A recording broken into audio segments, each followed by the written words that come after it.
And here we go. Digital Adele back with another Hoops Profile Beyond the Backboard podcast for you with my co-host, Matt Hanifan. How are you doing today, Matt?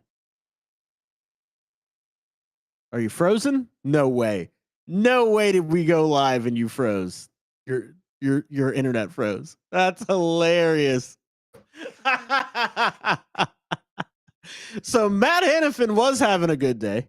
He was. I swear he was having a good day until we went live and his internet was like, you know what?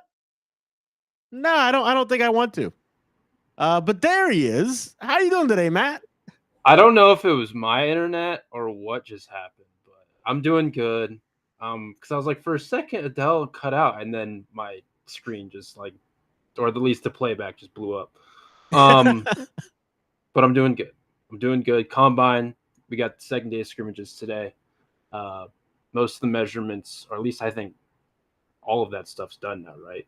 The measurements. As of 3:30 p.m. when I got off work, there were no measurements up on the NBA's website yet. So they may all be done.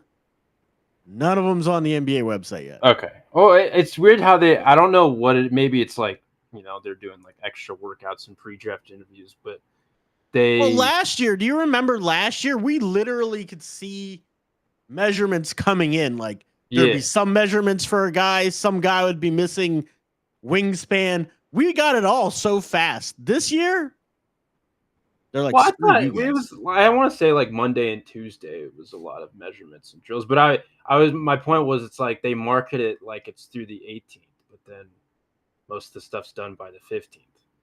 Most of it's done by the 15th, but they do have other things like.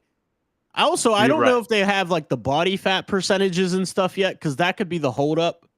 Like why they don't have all the data loaded. They still need to do all the body fat. Con Knipple says he didn't get any of his stuff done yet. He was like private workouts with teams.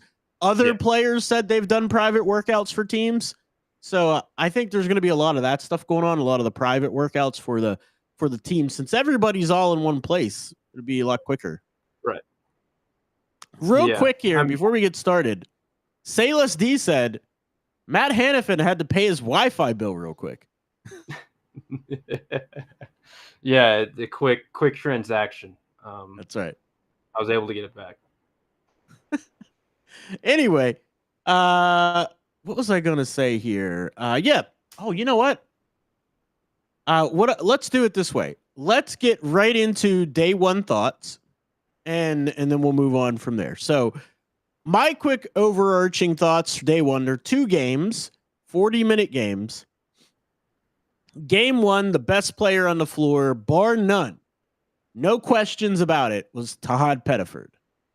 He was outstanding. He was sensational. Fantastic in game 1, man. He was able to get anywhere he wanted on the floor. His quickness showed up, his change of pace, his ability to get his shot off over length. I got to the foul line a lot. I mean, he was able to facilitate, and his defense was really, really good. So I was really surprised by that. And then Tahui from Australia, the wing, man, did he play well. He did everything, showing off his versatility, his ability to handle. He could really shoot, dude, man. Pettiford would get in the paint, found him time and time again, spotting up, knocking down shots. And then your boy, in your wheelhouse, Miles Bird. I didn't know he could shoot like that. I did not know he had that. He wasn't shooting like that for 75% of the season.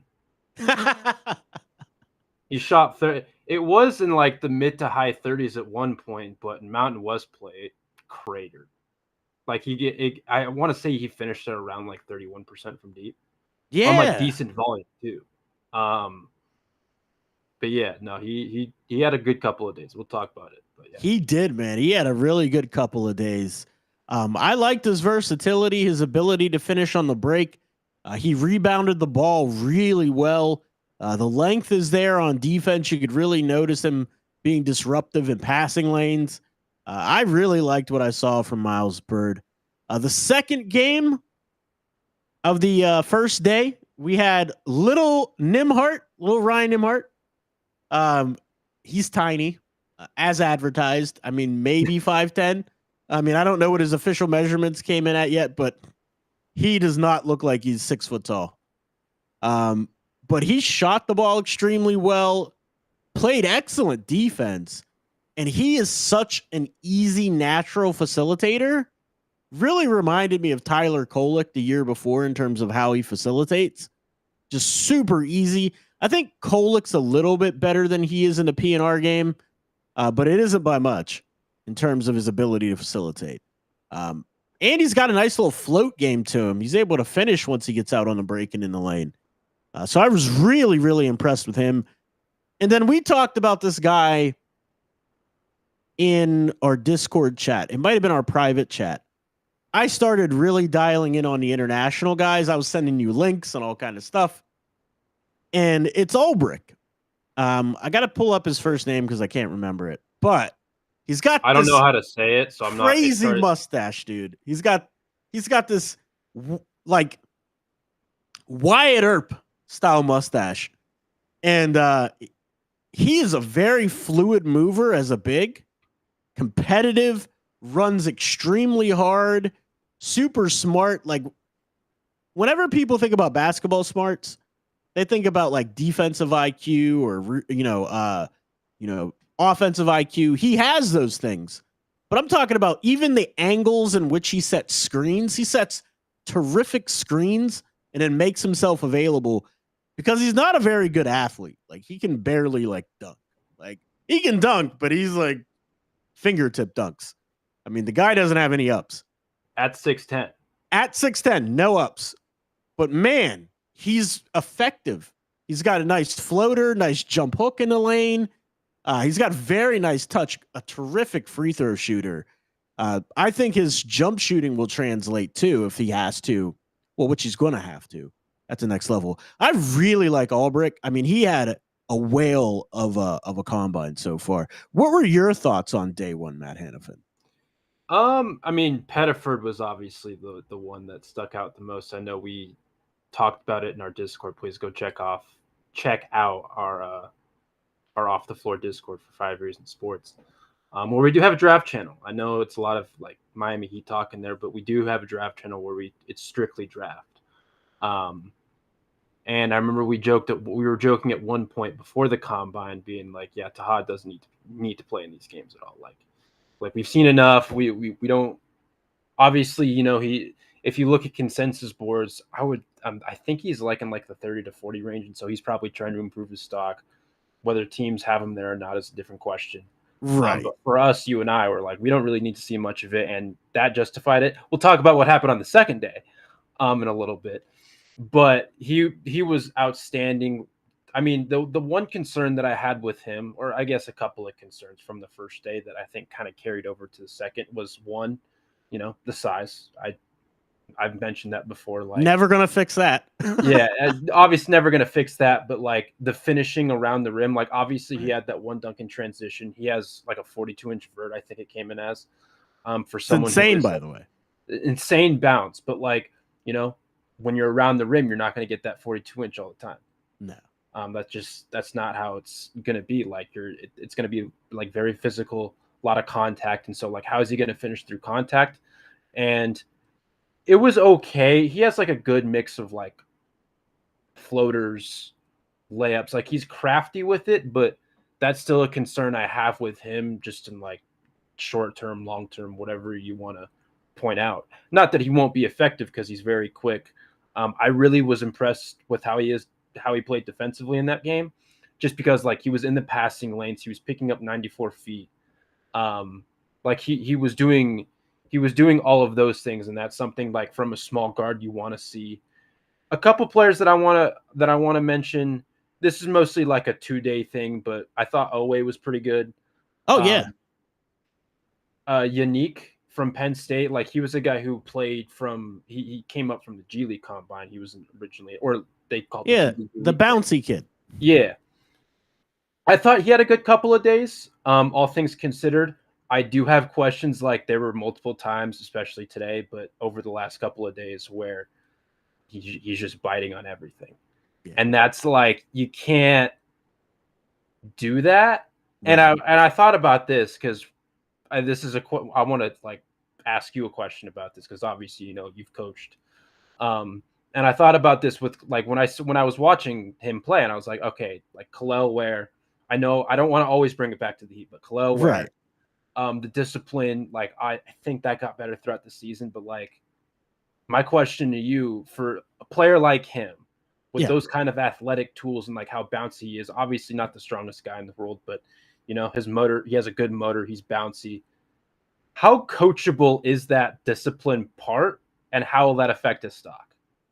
Because I don't know how coachable that actually is if you've been doing it for so long.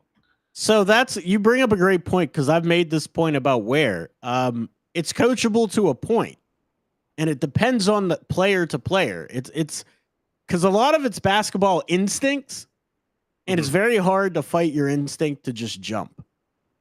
You definitely have to learn to stay down. You got to learn to do it early. And if it's one of those things that's hard to gauge.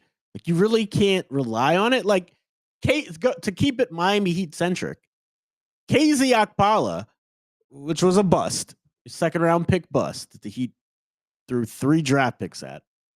He jumped at everything, and he wasn't a big guy. He was a wing player.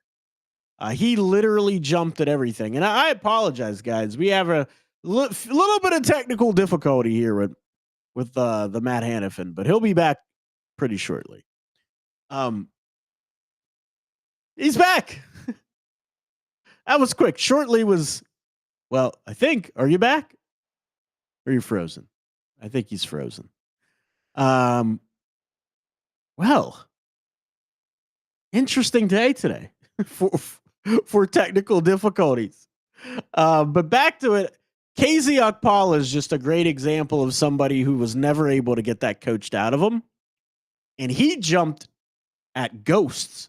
There would be nothing there. There wouldn't even be a ball, a rebound.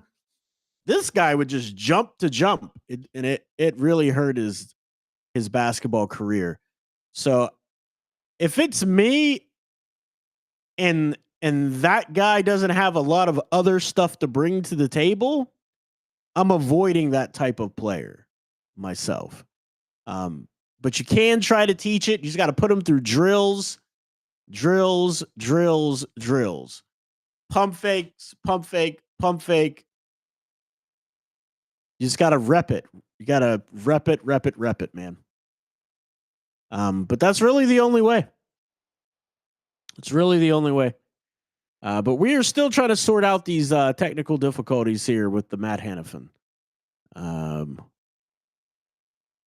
Yeah, let's boot him from the stage temporarily, and have our cracked IT team work on it.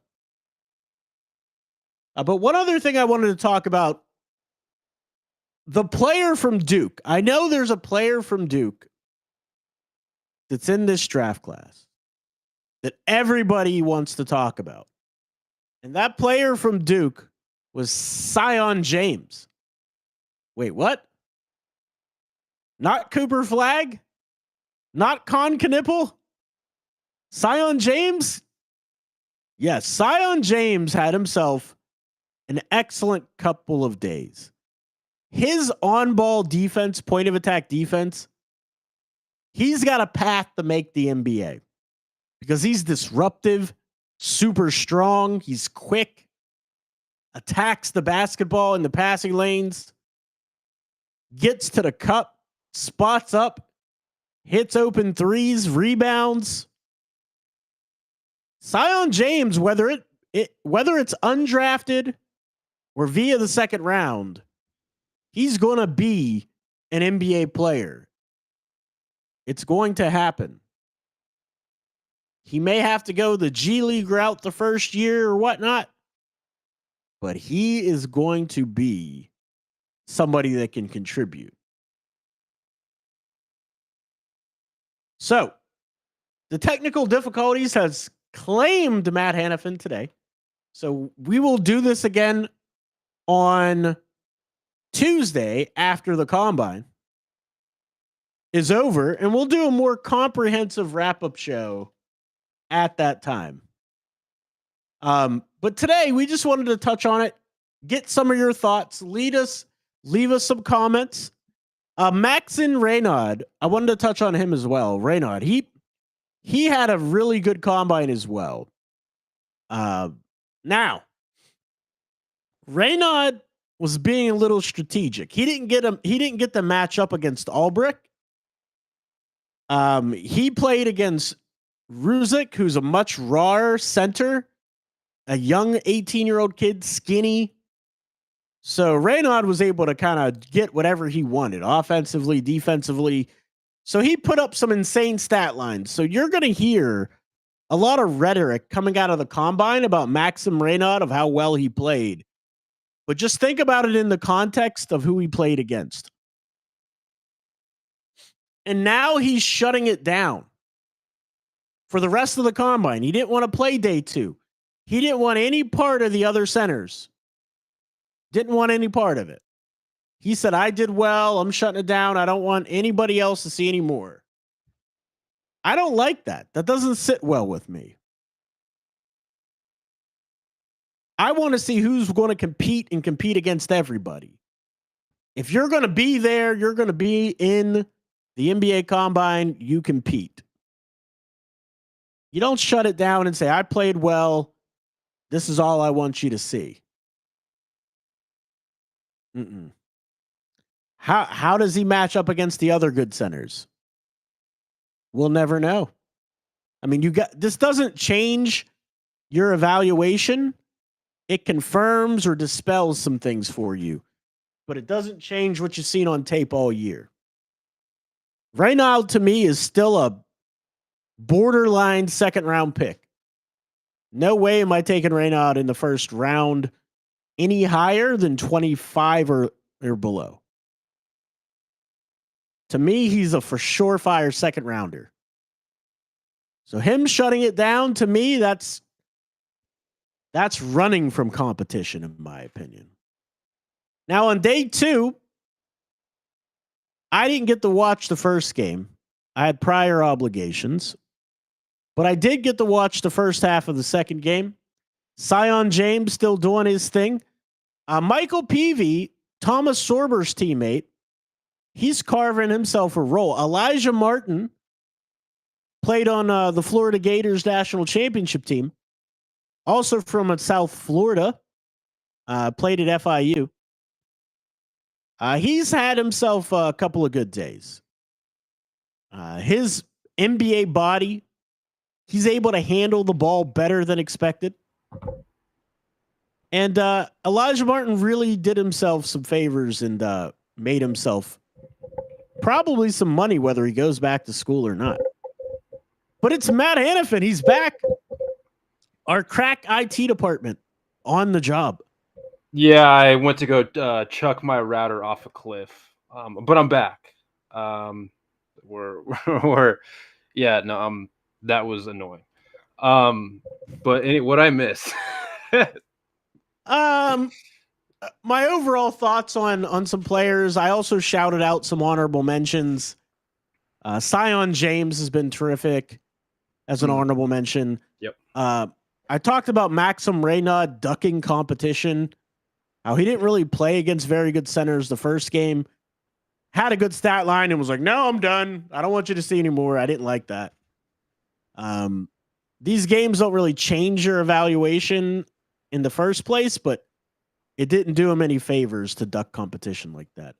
But no, I said Sion James, whether he's undrafted or a second round pick, he's going to make the NBA. And it's going to be in the G League or not the first year. At some point, he's going to be an impactful player in a rotation for a team. Yeah. Elijah Martin, I was talking about how well he played the last couple of days, made himself some money. Who else? The kid from Greece. Shout out again to the 5 Reasons Discord. That kid can play offense, number 20 for the blue team. What's his name? I got to learn how to pronounce his name. Avavilis? something like that. Adavelis? Velitis? I don't know. Anyway, he can handle the ball. He can shoot it. Not the greatest passer, not really the most willing passer, and doesn't play any defense. But he can play offense. You know, he reminds me of a little bit, and I don't like player comps. But who was one of our guys from last year that we were like, oh, that guy's pretty good. He's better than I thought. He was all offense though, just like this kid. Which do you know which school? Oh, man, no, well, he was European. Let me pull his name. Jurisic? Yeah, Durisic. That's it. He reminds me a lot of Durisic. A lot. He was good, man. He was good. He was good. Now this guy's a little bit less. I mean, he can handle better than Durisic, but man, he was pretty good. Avdalis, that's the kid's name. But anyway, Matt, I've been talking long enough. Pick up where you left off for the people. Well, I talked about Unique a little bit. Yannick. Isn't it Yannick? Yannick. It's Yannick Ndakwe. Oh, yeah, that's the football player. Right, that's the football player. Yannick Ndakwe is a football player. But I think it is Yannick, but I don't remember. What's his last name? Conan. I'm not even going to try. Oh, that's right. Yeah, it starts with the K. Yeah. See, I'm trying to be nice. I know it doesn't help the viewers if they don't know who he is, but I don't like butchering people's names on purpose, even though I do. Are you pointing fingers at me? No, I'm pointing fingers at myself. No, I've done it before. Because I butcher names all the time, Matt. It's fine. But continue. Here's my question with Ray now. He was good. I still have questions though. Like, I don't remember what the shooting percentages were. That shot looks weird, dude. It is a funky looking shot. Yeah. Like that shot, one looks weird. And then in the second half of his game yesterday, they were kind of going at him. Yep. And not that he wasn't playing well, but like he was kind of getting attacked. They were being physical with him. And I was like, that's a little bit of like a concern. Oh yeah. For someone like, not that it's going to completely crater his stock or anything like that. Like to me, he was like kind of like an early to mid second round guy. I kind of still have him as an early second. Oh yeah, that's right. But that is a concern. Another player who I was like a little bit underwhelmed by, or actually, here's a couple players that I was a little bit underwhelmed by. Cam Jones. Oh yeah, that was concerning. Woo! That was like, okay, I love Cam Jones. I know you do. I love him at Marquette. Like, I'm not gonna say I'm like completely out on him as an NBA prospect. But yesterday was concerning. There's no, two ways to slice the pie. The athletic limitations, he had zero bursts, if negative burst. Negative burst. He had a hard time creating space for his shot. Against anybody. Literally against anyone. And the thing with that, like, I think he finished like, what was it, like 3 for 9? Something like that. Yeah, 3 for 9. I got a good comment on this too. 7 points, 3 rebounds, 3 assists. I remember one shot that he made was over like 2 or 3 people, and it's just like, that's not a sustain. I mean, obviously it's cool. It was like a left-handed layup in the lane, but it was like, that's not a sustainable shot. Maybe the viewers remember like what I'm talking about. But like to me, that was like my biggest like, whoa, that could really like screw his stock up. Well, what did I say prior to this combine? His negatives were like my concerns about him. Oh yeah, lack of burst and vertical athleticism was jarringly bad. Yeah. I didn't know it was going to be that bad. Right. Wow, is that eye-opening? Yeah, I was watching this yesterday, and I'm like, man, I was a huge Cam Jones guy as like, mid to late first. Yeah. And I was like, that's not good for the eval. No. Not That's the good for one thing. So I say this doesn't change what you've seen on film, but it right. can confirm some things or it Yeah, can dispel some things. And correct. that confirms a lot. Another player, I don't remember exactly what his numbers were, but I was underwhelmed by watching him move. Yaxel Lendenborg.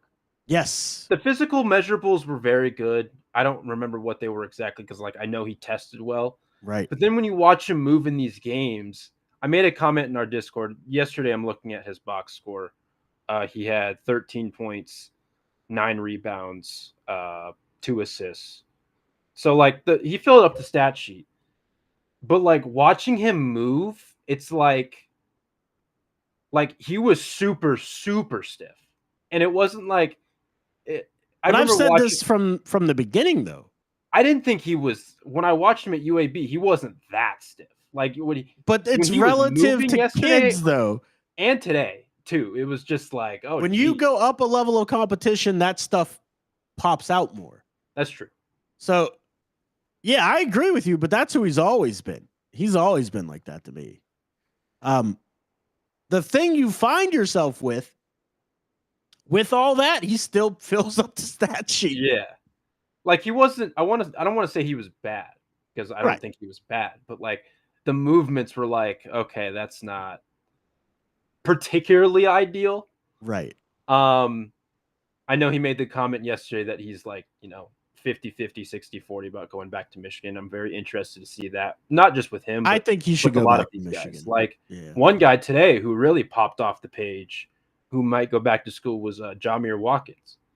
And he was awesome today. Like he was like I know I mentioned at the beginning before my internet went out and I, chucked my router across the river. That Pettiford was like he was getting to anywhere he wanted to. Again, I still had concerns about him finishing around the rim, but like the quickness, the peskiness defensively, the playmaking, it was all good. Today it was like the exact opposite, and that was like okay, like this is more, and not that I didn't think it was a concern before, but like the concerns for Pettiford were like they really like popped off today. Right. And Watkins was picking him up 94 feet. He was making it incredibly difficult for him. He picked his pocket clean once. And he was just making it really tough on Pettiford to like move and navigate. And that's something else that like I have a little bit of a concern about with Pettiford. It's like I know he's quick and I know he has that burst, but like if he's not able to get to his spots and he's going to be facing players that are stronger, better laterally, like that can be a little bit of an issue maybe at times. I think that's something that he's going to have to adjust with and develop more counters with. But again, he's 19 years old or however old he is. Like he has obviously plenty of time to develop that part of his game. Right. But it is something that like I want to see him improve just as time goes on. Definitely. And that's why it takes a little bit of time for smaller guards, not only because of the size limitations, but like you're just physically not as strong as some of these other guys for the most part. Back to Jamir Watkins. Last year at the Combine, he was awful. Yeah. I mean, he didn't do anything well. Offensively, defensively, he was really bad. And he has like NBA attributes like size and lateral agility. And I didn't really scout him this season. I didn't watch really many of his games. So it's very surprising for me to hear that he's improved that much from one year to the next, which is a great sign if he has. How did he look offensively to you? I thought like he had a couple tough shots that he took. Like he had one at the end of it was either the first quarter or the first half today that he banked in. Mm. A lot of his offense really at the beginning too was in transition because he was just getting steals and going. Like that's good. His defense was leading the easy offense, and that's not at all a knock or anything. Like, but that was kind of what it was for the most part, just from what I could recollect. Right. But he was really good. Javoni said on the broadcast that I put this in our Discord. Giovanni said on the broadcast that he could be getting like $2 to $3 million in That NIL deals. surprised me. That surprised me. Yeah, like I think you kind of have to go back to school if that's the deal. Heck yeah. Right? Because he's borderline undrafted. He's like basically an undrafted player Yeah. at this point. Yeah. A couple other players that I wanted to hit on just off the top. Hanson Young, that center from China. Absolutely. He like I don't know what exactly because again, this was like for him specifically. For me, this was like my first time really watching him. Right. I'm not gonna sit here and lie to the people and say I watched the CBA. I didn't. But one thing that was surprising to me is how well he operated in DHOs. Oh yeah. Because like for a center in today's modern day NBA, that's a lot of offense just around the league and operating DHOs and decision making. And something that I like from him, I know I can't remember who it was. Someone got him like when they were snaking a screen and they tipped the ball out of his hands yesterday. But to me, he was doing a really good job, like keeping the ball secure, keeping the ball high when he needed to, making the right decisions. Like he wasn't forcing handoffs or anything like that. He had a really nice. I can't remember who it was too. He had a really, really, really nice pass to someone today in the DHO where like he like threw it around someone. Yeah. Like as they were cutting.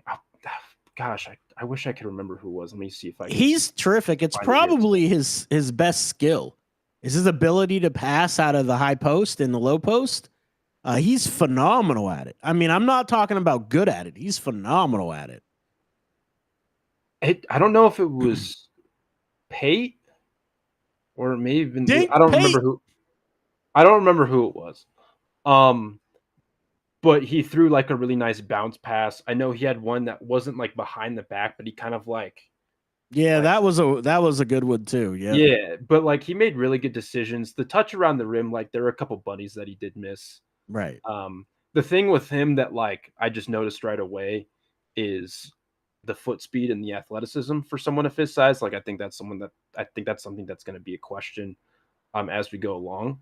Right. But just kind of like how he was physically, his processing, like those were the things that I liked. He had a couple good like blocks over the last couple of days.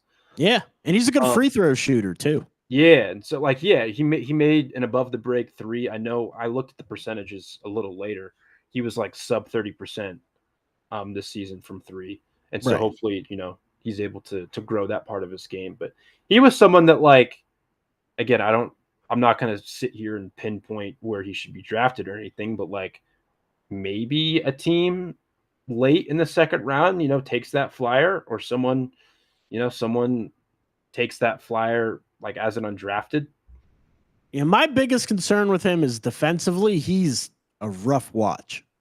Yeah. Like, body positioning's rough most of the time. His athleticism to be able to protect the rim isn't there. He's not going to be able to guard in space. Yeah. Oh, yeah. No, he's not. But the offensive stuff is real. Like his passing is high level. His ability to finish, he does have a nice footwork on the block as well when he does get, old school post touches on the low block. And he's good operating out of the DHO, like you said. So he's a project. He's a guy you take and you see if you can make him into something serviceable in the NBA. But again, that's the case with a lot of these guys that were in the combine scrimmage. Was this one side of the ball we know they can do? Do they have any more to their game we can uncover? Very rarely do you have like a top 20 prospect in the scrimmage. Yeah. I think Pettiford should be a top 20 guy. Like I think he should be drafted somewhere in that range. 20 on my board, I think. Yeah. I mean, he's terrific, but it's rare you get those guys to be in that setting. Con Knipple, I'm sure he wanted to play because that's how that kid is. I was going to tell you this. I'm sorry, guys. We bring Miami Heat stuff in here sometimes. I felt like he was speaking directly to Pat Riley and Spoelstra. Did you hear his interview? I heard a part of it. So here's the quote. I put it in the off the floor Discord. And the quote was, let me scroll back and find it real quick. Hold on. Because it was actually like, I was like, oh, he's speaking directly to Pat Riley and Eric Spoelstra. They want him to trade up to get him. Well, because they asked him what he thinks his best trait would be or what he needs to do in the NBA coming into a team. And he said, I want to be available. He's like, I want to play every game. He's like, I know guys take days off and they, it's a long, grueling season, but I want to be out there to play every game. And I'm paraphrasing because I can't find the quote. But that's what he basically talked about as what he wants to do to stick and be a good NBA player.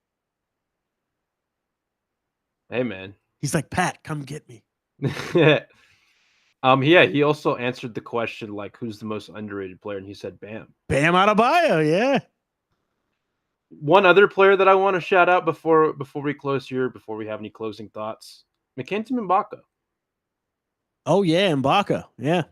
Like, he was someone who was on our radar at the beginning of the season, completely fell off of that radar, and then, over the last week has kind of built himself back up. I don't know, again, how much of that was, the situation in Indiana with Mike Woodson and like how all of that unfolded. I'm sure that had some sort of effect on him. I can't speak to how much. Right. But he was really good over these last, few days. I got some thoughts on that and why that is. He's very good in a limited role. If you allow him to be just 3-and-D, doesn't have to handle, doesn't have to make too many decisions, he can pop for you because he's a very good spot up shooter. If he can just set his feet and shoot, you're gonna get some buckets. If he can just see my man, guard my man, he's gonna play good defense. But if he has to start making a bunch of decisions, his processing's bad. His basketball IQ is not great. And he gets into trouble when he has to make a lot of quick decisions or they lean on him too much to do too many things. But those are my thoughts. Did you see any of that? Is there any truth to that from what you could see? I think a little bit, yeah. Like he rebounded the ball well. He shot the ball well. He shot 3 of 6 today. I don't remember. I want to say it was like 4 of 8 or something like that yesterday from 3. Yeah. His release is quick. I can't tell if he's rushing it or if that's actually. That's just his release. He has a quick release. There was a couple of times where I'm like, oh, he looked like he may have rushed that. And then it went in. I was like, oh, okay, like it's not like he was on balance. And so I'm sure there's, I'm sure that's, I don't know. I always have questions with players with like very, very, very quick releases. But hey, man, it was going in. So not questions with quick releases, but like how rushed is it actually? Right. Is it what is rushed and what is quick? Right. Right. Yeah. But no, he was good. I'm trying to think of like if there was any other, like Mark Sears was good today. He's been in college forever. So Sears is a second round pick to me, a late second. I was going to say he's either a second round pick or he's undrafted. To me, he feels kind of like a late round, like, yeah, he's a one late of the second final round 7 picks. I'm throwing darts. Like, heck yeah. But this is why I say that, because if you're picking that late and you could potentially get a guy that can contribute for you, he's experienced, he can handle, he can facilitate, he can shoot. He's very, very strong. You take a flyer on him. I'm not saying he's going to be Jalen Brunson like people are saying, but he can contribute is what I'm saying. You take a flyer at the end of the second round. Yeah, short, stocky lefty. That's right. That Jalen Brunson. That's right. Lazy comparison. Comp. That's right. Yeah, right. Hunter Salas, I think, had a couple good days, or at least he was good yesterday. Nice. Is there anyone else I want to like completely shout out? Yeah. Hunter Silas, I don't think is an NBA player. I think he ends up in the G League if he stays in the draft. Undrafted. That's my opinion. Could be wrong. I've been wrong before. We're not wrong in this. No, I'm just. That's right. We're never wrong. You guys heard it.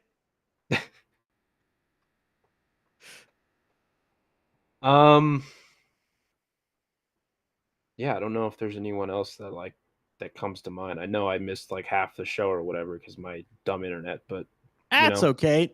we're past that. We are past that. We're rolling on. We are professionals.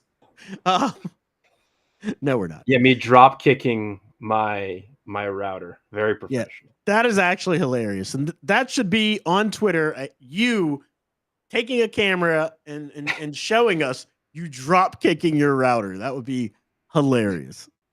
But no, I mean, my closing thoughts are on the combine. I can't wait to get the measurements, the measurables. I'm really interested in this. I know and speaking of Cam Jones, really quick, this thought went through my head the other day because me and Ethan Skolnick did a podcast where we talked about the prototypical archetype for a guard / wing in the last 20 years. I put it into a spreadsheet and I came out with measurables, right? Cam Jones misses like every box by like one. Like his arm length is like 1.5 inches too short to be a prototypical guard. He's like just slightly doesn't weigh enough to be that prototypical guard. And then you add in the athletic limitations with burst and vertical athleticism. He doesn't fit the mold, man. And then his play showing up like that just reinforces all of that. But yeah, those were my thoughts. Excited to actually get the data in my hands. But that's it for me today. And Matt Hanifan. Matt, where can they find you, follow you, and get more of your work? I just did a quick search on Cam Jones, just very quickly on Twitter. He 6'3", and a quarter, 202 pounds, 6'6" wingspan. So, with shoes, it's almost a net even. Right. And 4.5 standing reach. But you can find me at mph_824_ on Twitter. You can find me at potonhoops.com, VenettaSportsMedia.com, as well as MountainWestConnection.com. In addition to playback.tv/5RSN and Hoops Profile, where we're at right now. Right now. So don't forget to like and subscribe. Come join us. I'm Digital Adele. You find me anywhere social media is found. We'll see you next time.